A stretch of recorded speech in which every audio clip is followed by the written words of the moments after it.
back. If you haven't noticed, it's cold outside and it's only going to get colder as we go into tonight and Monday. So everyone in our viewing area under an extreme cold warning. That's due to not just the cold temperatures, but the dangerously frigid wind chill. So your checklist for the cold weather preps, all 4 P's, people, pets, plants, and pipes. You want to get that done before those temperatures fall below freezing later on tonight. Speaking of our lows, we're still giving you the first alert because we've got a hard freeze in place for Monday and Tuesday morning, possibly even another one for some of us on Wednesday and Thursday, but just not as cold as it's going to be over the next couple of mornings. And we've got several more freezes possibly continuing into next weekend. So we'll talk about that in a minute. But looking outside, the rain is gone, but the clouds and the cold air stick around the Baton Rouge area right now as we're down to 34 degrees. The wind remaining blustery. It's going to remain a bit on the breezy side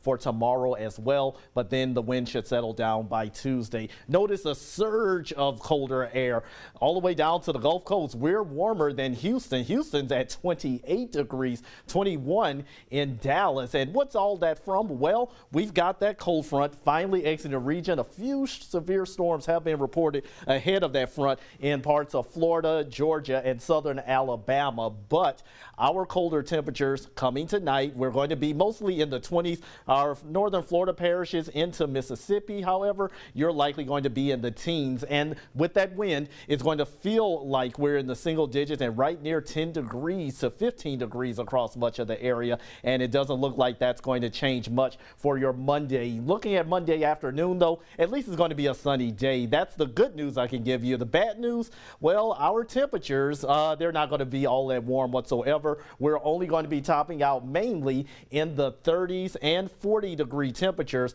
for the time being. So let's take a look at your next 7 days. You're going to notice a roller coaster temperature trend. We're going up and down, folks, and our normal high is 63 degrees. We're not even close before we dip back down into the 40s for your highs next weekend. That is going to be a little bit of a trend. Another trend you may have been seeing online about some precipitation coming to play next weekend with our next disturbance and system. Well, from now we're looking at a disturbance that will likely be forming somewhere in the Gulf. That will try to pull some moisture into the area, which will likely give residents along the coast some rain showers. But the thing is that there will be another round of colder air settling in late Friday into early Saturday, as you saw. So there's a very low, may as well call it a non-0% chance that a little bit of winter precipitation may mix in with that. But those chances are low at the moment. A lot could change, but still rain chances for late Friday into Saturday morning only at 20 to 30% inland towards the coast, bumping up to closer to 40%. So we're keeping the first alert in place, folks, for Monday and Tuesday morning, but the hard freeze potential is still there for Wednesday and Thursday, just slightly not as cold. But as far as we're concerned, it looks like temperatures will remain below normal as we go into next weekend. However, things are looking up temperature-wise as we go into the first week of February. So that's when we should be closer to normal, back in the 60s by then.